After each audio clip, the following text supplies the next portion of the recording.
Hey, hi Abangers, it's me Gilbert. Welcome back to my page. And last time pinag-usapan natin yung Gstock.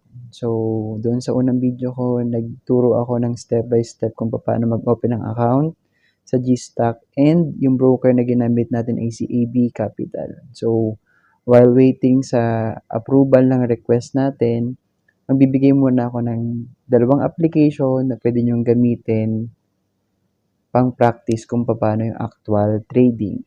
So, for free to. Available siya sa Apple Store and sa Play Store. So, yung unang application is si Investagrams. Ganito yung itsura ng application na yan. Tapos, ganito yung logo. Ayan. Tapos, kapag na-open nyo na siya, ganito naman yung itsura makikita nyo. Ayan yung homepage niya.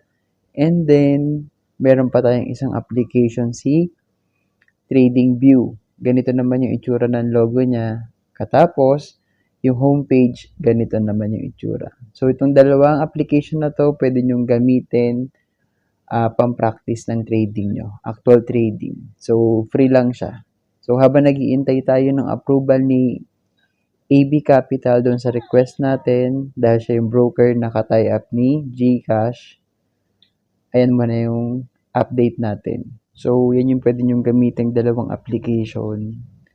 And then, yung susunod nating, hopefully, na susunod nating video is yung actual na pagbili natin, buy and sell, or actual na pagbili natin ng kauna-unahang investment natin or share of stock sa gusto nating company.